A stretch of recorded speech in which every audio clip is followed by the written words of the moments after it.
After all, there was always something that needed his attention here in London. The Duke liked to make fun of him for his self-delusions. Felix supposed he couldn't blame him. But the promise, though never kept, that one day he would go to Cornwall, had got him through many a difficult hour. The Duke at present smirked. "Your face does not match the music," Tantor drawled under his breath. "This is meant to be a merry dance, and you look as if you were about to start some sort of German march. A dirge does come to mind." "Well, perhaps it's warranted," he returned sotto voce, his irritation affecting him deeply. He loathed cheats, even more so if that person was cheating him. "I swear to God, I think that Mr. Bilby is filching my purse." "And what makes you think that?" the Duke asked from the corner of his mouth, lest Morelli's fury be ignited.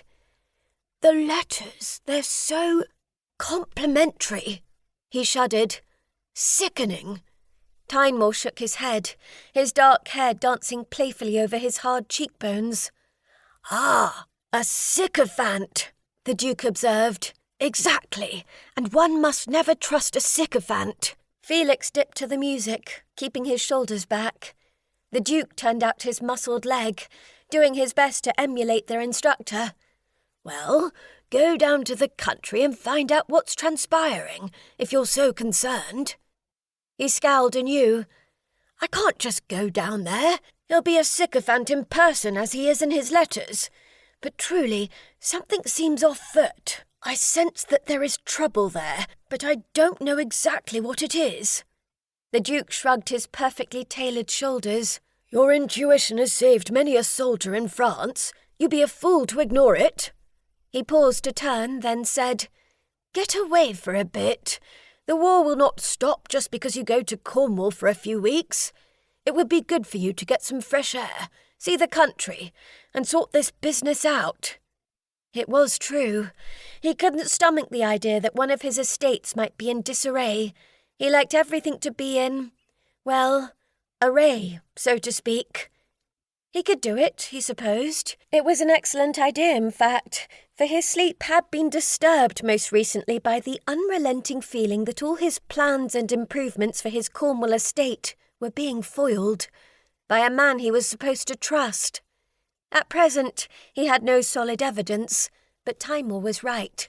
The times he had ignored his instincts before had proven disastrous and deadly. Signore Morelli bellowed once more.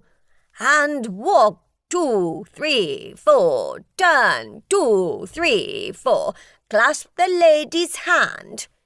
Felix and the Duke clasped imaginary ladies' hands as they promenaded up and down the long ballroom, their polished dancing shoes easily gliding along the floor, as eyes from the Duke's ancestors in paintings along the wall watched silently. "Go in disguise," the Duke said. He pivoted to the tempo of the violin and the beat of Morelli's cane. "I beg your pardon?" "Well," the Duke began, as they turned and promenaded in the opposite direction. "Isn't that what you do in horse guards, generally? Tell people what to do, and they do it in disguise in France?" It was true. He was a man who found members of society who would excel at subterfuge across the Channel to help the English cause in the defeat of France. He himself, though, was not experienced in the actual doing of such ruses. All of his knowledge was theoretical. Still, the idea of going into the country and putting his knowledge into practical use appealed to him. A smile tilted his lips as a wave of anticipation rushed through him. Yes, this could be just the thing.